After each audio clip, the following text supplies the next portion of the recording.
Avengers tuh apaan sih artinya? Itu kalimat saya pagi tadi ketika sarapan. Begini ayah, anak saya yang bungsu yang baru 12 tahun mencoba memberi jawaban versi dia. Dia melanjutkan, kalau ayah dizolimi lalu ayah melakukan tindakan balasan langsung, itu ayah melakukan revenge namanya. Ini dark justice ya ayah. Ayah balas langsung sendiri. Kalau ayah nggak bisa balas, lalu aku yang membalas perilaku zolim orang ke ayah, itu aku namanya Avengers. Kalimat itu cukup menyentak saya.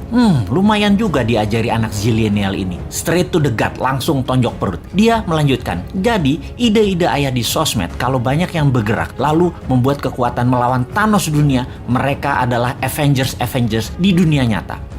Asli ketonjok 2 kali ulu hati saya. Saya mantuk-mantuk berimajinasi sehingga berlanjut ke tindakan saya menginformasikan kepada sahabat semua. Jadi, melihat keadaan dunia saat ini yang dikuasai medical Thanos, harus kita menjadi Avengers terhadap kejahatan mereka. India misalnya punya obat non-Thanos yang mereka produksi sendiri. Hanya $40 atau 500 ribu rupiahan selesai masalah positif COVID dari diri seseorang dengan tingkat kesuksesan 98%. Di sisi ekonomi, keadaan ekonomi dunia yang dikuasai Thanos, ekonomi yang namanya dolar dan sistem pinjaman IMF, kita harus buat imbangannya dengan rupiah. Thanos lain kita juga harus punya solusinya, yaitu mengalahkan Thanos teknologi Tiongkok, Thanos produk Tiongkok, Thanos uang Tiongkok, SDM Tiongkok yang sering dilindungi pejabat, yang kalau diganggu sama warga Indonesia akan mati Indonesia itu dan tidak akan dibantu lagi Indonesia itu sama Tiongkok. Ini berbahaya buat Tiongkok karena negara Tiongkok adalah satu-satunya yang bisa menolong ekonomi, dan jangan bikin marah karena mereka jadi nggak bisa bantu nantinya.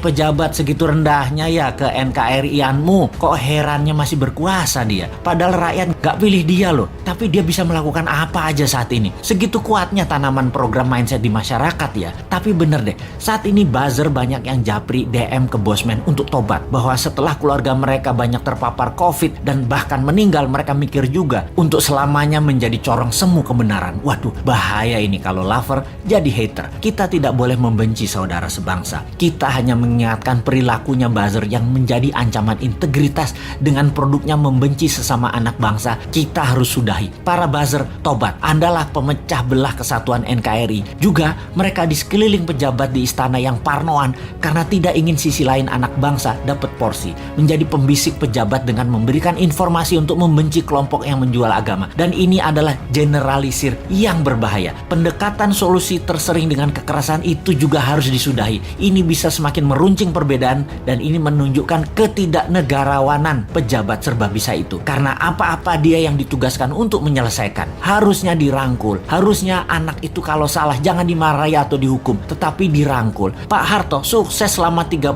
tahun itu, tidak anti pemuda angkatan 6667, tidak anti angkatan 72, 73, 74, semua dirangkulnya, bahkan dijadikan menterinya. Pak Harto lupa aja mengadopsi angkatan 96, 97, 98, ambiar dia jadinya. Merangkul dan memberikan jabatan sesuai kompetensi membuat siapapun yang tadinya berbeda diberi kesempatan. Kalau berhasil, pejabatnya dapat nama. Kalau gagal, yang atas nggak dapat celah, tapi yang rusak adalah yang tidak kompeten tadi. Jadi gak ada ruginya sebenarnya kalau pejabat sekarang cerdas bernegaranya. Kalau pejabatnya sempit atau memang tak berilmu luas, ya pasti goncang bernegaranya. Masih belum nyadar juga ya wahai para pejabat ini. Ubahlah segera, reshuffle kabinet dengan mengganti 50% orang baru yang new mind. 3 tahun ke depan cukup membuat negara ini keluar dari arah yang miring ke satu sisi. Dan ingat, ada 190 negara lain yang bisa kita kerjasamakan, bukan hanya Tiongkok saja. Bener deh, yang tidak kompeten dan tidak cocok dengan perang dunia ketiga ini jabatannya dilengserkan, ganti dengan 30 orang baru. Tapi ya sudahlah, jabatan ada batasnya kok. Kita kembali ke